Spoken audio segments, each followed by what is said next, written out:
guys think of what art actually is?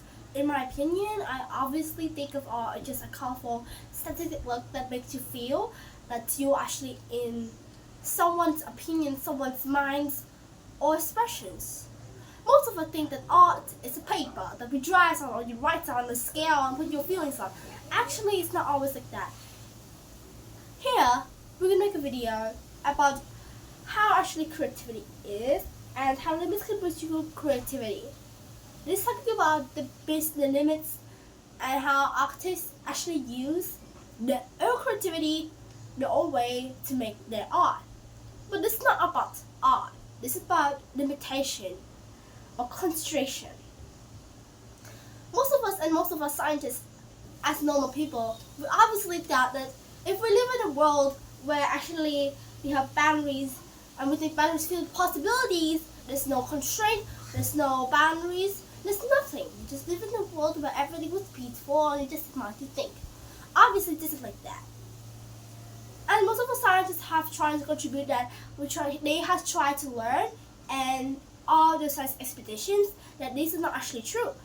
And we would say that this freedom of living, no constraint, no limitation, is actually really just a best way to get creativity, which is actually not true. Because if you think you're living in a blank room full of white, you're sitting there on your bed, just thinking about anything, there's nothing. Just white. Everything's white. Would you actually come up with an idea to escape out of this place? Or if they have a paper, would you have an idea to just draw a blank world? Or maybe if you have make this invention there, a bit.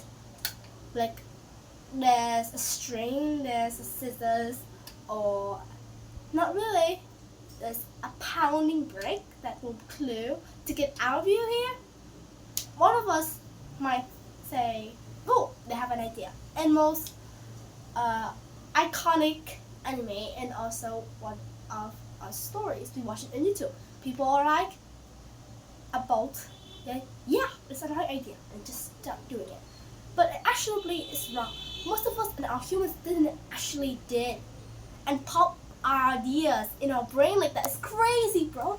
Like if you were in a room and suddenly you say, "Mommy, I have an idea for an invention from Isaac Newton in 2020." That is pretty weird. This is never like that. People are not actually and humanly very seriously as positive like that. But how? We're gonna prove this that even though it's not about ideas, but it's about artistic way. We prove this how it starts with the first idea about how this limitation contributing, and this genius has done it before. We might have seen like incredible persons and personnel like Isaac Newton, Shakespeare, or some of a more artistic person that want to create ideas like Isaac Newton we actually so much about. He created some of the calculus that help us about math. But how was he living it? And that time he was thinking about the calculus when he was in the plague. That was hard. And there's also a Shakespeare coming along with him. Not really coming along, but also about the same situation like him. And by Dr. Seuss, he has done probably only 50 words, where he says that necessity is the mother of invention. This actually means that if we need something, it's actually the mother of invention. Like if we need a light bulb, we need light. So one of us will make and invent the idea, but try multiple things to go with the circuit or any kind of light or electricity that we actually have. This is why we just showed you like Isaac Newton, Shakespeare, and Dr. Seuss. These geniuses have explored the world, and they have also have limitations like a plague, or maybe in the time of Dr. Seuss, they don't have much words to spare. He tried the best to come up with an idea with a couple vocabularies. They both stated that this necessity is the mother of invention, which is true. Like if this is called limitation and boundaries, is where if you live in or you need anything, these boundaries are stuck in your back. Like if you live in 1950s or that kind of world, you might don't have to dress, and women did have to wear that. Instead, women try their best to fight against men. Like this protest, and men is the obstacle. All of them they might be like that or any kind. And that's what I said, necessity is actually an obstacle, but it can help you through it and make you more creativity. Well, the second one of my critical ideas is called we can make our barriers into strength in our own ways.